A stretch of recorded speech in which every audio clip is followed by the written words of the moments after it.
फिर से एक बार स्वागत है मेरे चैनल पर। मैं हूं राज और आप देख रहे हैं हाईवे नाइट। दोस्तों, आज की जो कहानी है ये कमल जी का है। कमल जी उत्तराखंड के रहने वाले हैं। गर्मियों की छुट्टियों में वो अपनी बहन के घर गए थे देहरादून के पास। तो चलते हैं उनकी कहानी में। लेकिन दोस्तों, मेरे चैनल को सब्सक्राइब कीजिए, लाइक कीजिए, शेयर कीजिए। मेरा नाम कमल है। मैं उत्तराखंड का ही रहने वाला हूँ। गर्मियों की छुट्टियों में मैं कुछ दिन के लिए अपने बड़ी बहन जो देहरादून के पास में रहती थी उनके घर गया था। मैं सोचा था कुछ दिन उनके घर पर बिताऊंगा। वो काफ़ी दिनों से बता भी रही थी कि तुम आते नहीं हो। तो मैं बोला था कि ठीक है दीदी, मैं छुट्टियों में आऊँगा। और वही मैं पहुंच गया था उनके घर पर। एक आध दिन गुजर गया था। जीजा जी शहर में उनका कोई बिजनेस था और उसी में वो सुबह निकलते थे और देर रात को करीब 9, साढ़े 9 बजे, 10 बजे तक आते थे। उनके पास एक पुरानी बाइक थी और मुझे बाइक चलाना बहुत पसंद था। तो मैं उस बाइक को जीजा जी को बोल करके सही करवाया था कि जीजा जी ये बाइक को सही करा दीजिए, मैं चलाऊंगा इसको। मुझे बाइक चलाने का बहुत शौक़ था, बड़े आनंद आता था। जीजा जी ने हमारी बात को सुनी और बाइक को सही करवा दिया था। फिर मैं गाहे बगाहे रोड पर निकल जाता था, कभी दूर कभी नज़दीक। वो उधर का जंगल का सीन बहुत अच्छा लगता था मुझे। रोड पर घूमना भी अच्छा लगता था। वैसे ही मैं एक शाम के टाइम, शाम तो नहीं, ज़्यादा ही हो गया था, करीब 9 बजे का टाइम था और मैं रोड पर कुछ लंबा ही निकल गया। बहुत आगे तक निकल गया था मैं घर से, दीदी के घर से। मैं वापसी होने लगा था। सड़क जो थी वो पतली थी और कुछ ख़राब भी थी, तो बाइक मैं तेज़ी से नहीं चला पा रहा था। चांदनी रात थी। अचानक मेरी बाइक फट फट की आवाज़ आई और बंद हो गई। मैं कोशिश करने लगा बाइक स्टार्ट करने के लिए, लेकिन बाइक तो स्टार्ट ही नहीं हो पा रही थी। मैं बहुत कोशिश किया, स्टैंड पर लगा करके किक मारने की सारे जुगत लगा लिया जितना मुझे आता था, लेकिन बाइक स्टार्ट नहीं हुई। उस रोड पर ट्रैफिक नाम मात्र का था और जिस टाइम मेरी बाइक ख़राब हुई थी तो बिल्कुल सुनसान पड़ा हुआ था। मैं अब करूं तो क्या करूं? क्या इसको धक्का लगा के ले चलूं घर तक? लेकिन बहुत लंबा पैदल चलना पड़ता। वही मैं अभी फैसला नहीं कर पा रहा था कि क्या करूं। मैं इसी सोच विचार में डूबा हुआ था और तभी मुझे एक लड़की का चीख सुनाई पड़ा पास के हमारे दाहिने साइड में, जिधर मेरी बाइक खड़ी थी उसके दाहिने साइड में। उधर झाड़ियाँ वाड़ियाँ बहुत थी और इतना दर्दनाक चीख था कि मैं अपने आप को रोक नहीं पाया था। मैं बाइक छोड़ करके जिधर लड़की चीखी थी उधर की तरफ दौड़ गया, लेकिन मुझे वो लड़की दिखाई नहीं पड़ी। पता नहीं किस माया जाल में पड़ गया था मैं, किस मुसीबत में फंसने जा रहा था, मुझे खुद का मालूम नहीं था। मैं वही आवाज़ जो थी, जो बिल्कुल पास में सुनाई पड़ रही थी, वो आवाज़ दूर होती जा रही थी और वो आवाज़ के पीछे पीछे मैं अंदर चला जा रहा था, झाड़ियों के अंदर में, जंगल के अंदर में। मुझे अपना होश ही नहीं था, ऐसा लग रहा था। मैं उस चीख को सुनता हुआ आगे की तरफ अंदर जंगल में घुसता हुआ जा रहा था। बहुत देर चलने के बाद में वो आवाज़ तो आती रही, लेकिन वो लड़की नज़र नहीं आ रही थी। अचानक मुझे लगा कि मुझे कोई कह रहा है कि बेटा यहाँ से भाग ले, ये जगह ठीक नहीं है। मेरे शरीर में एक झुरझुरी सी हुई।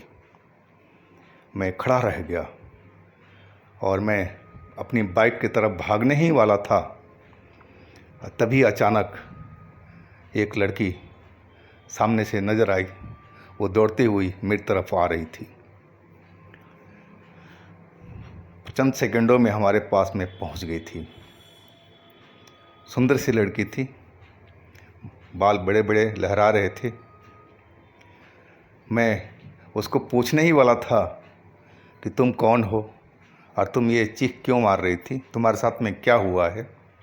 ये सब सवाल मेरे मन में घुमड़ रहे थे, लेकिन उससे पहले वो लड़की ने मेरा हाथ पकड़ लिया। उसका हाथ का स्पर्श बिल्कुल बर्फ़ की तरह ठंडा था। और ये क्या, जैसे ही वो मेरा हाथ को टच किया, वो छिटक के दूर खड़ी हो गई और बड़ी, उसका देखने का अंदाज़ खूंखार सा हो गया था और उसका चेहरा अचानक बदलने लगा। वो एक चुड़ैल में परिवर्तित हो गई थी। उसके लंबे लंबे बाल वैसे के वैसे थे, लेकिन चेहरा था वो बहुत भयानक हो चुका था। मुझे देख करके झुरझुरी से आ गई। अब पूरा शरीर कांपने लगा। मैं समझ नहीं पा रहा कि अब मैं क्या करूं। और अचानक ही वो लड़की एक हवा में तब्दील हो गई और गायब हो चुकी थी, जैसे वहाँ पर कभी थी ही नहीं। मैं कुछ देर तो सन सा खड़ा रहा वहाँ पर कि कहीं दोबारा न पीछे कहीं नज़र आ जाए। मैं एकदम डरा डरा सा, एकदम अपने आप को अब भगवान के भरोसे छोड़ दिया था कि मैं तो चुड़ैल के किसी जाल में फंस गया था, और जो मेरे मन में आवाज़ आई थी शायद वही खतरे का अंदेशा दे रही थी, और वही बात मेरे साथ में हुई थी।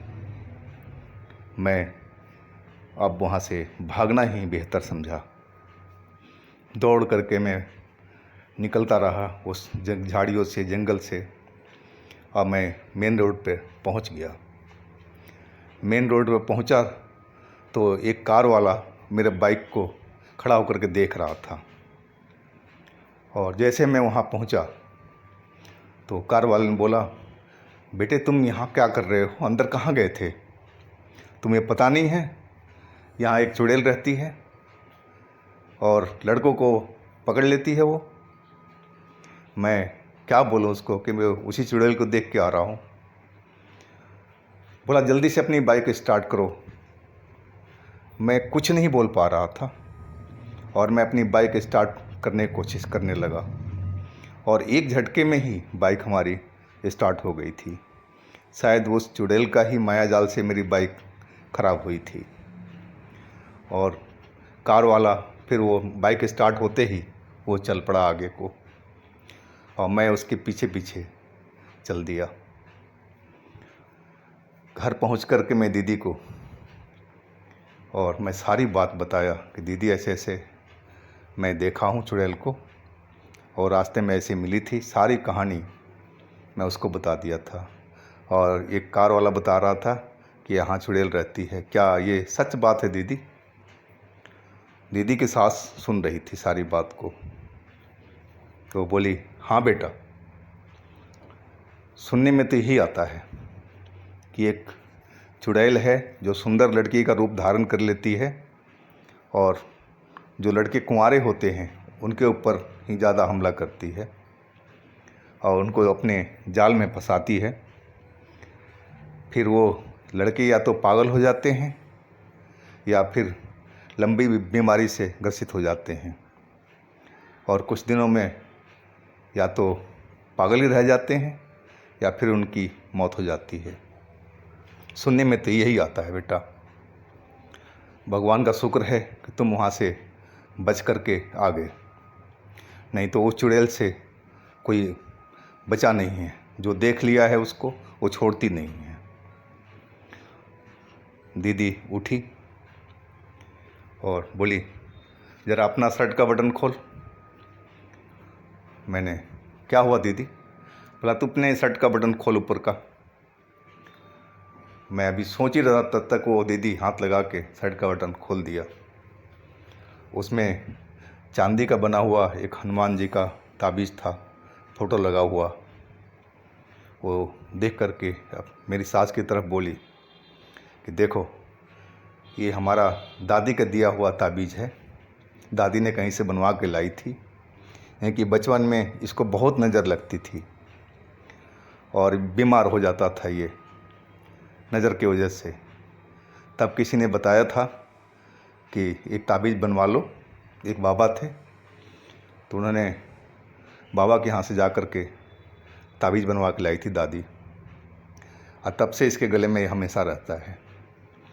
और यही वजह है कि आज उस चुड़ैल से बच कर के आया है।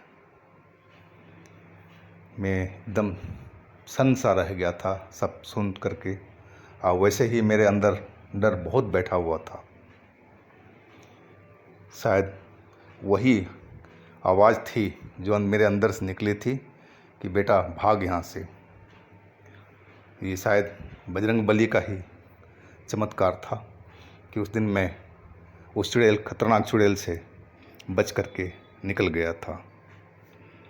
तो दोस्तों, आज की ये कहानी बस यहीं समाप्त करता हूँ, और आशा करता हूँ कि कहानी आपको पसंद आई होगी।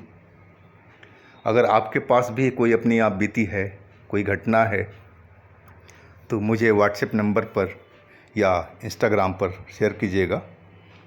मैं आपकी कहानी को ज़रूर बनाऊंगा। और हमारे चैनल को सब्सक्राइब कीजिएगा, लाइक कीजिएगा, शेयर कीजिएगा। और आप लोग अपना बहुत बहुत ख्याल रखिएगा। भगवान आपको खुशी मंगल रखे। नमस्कार।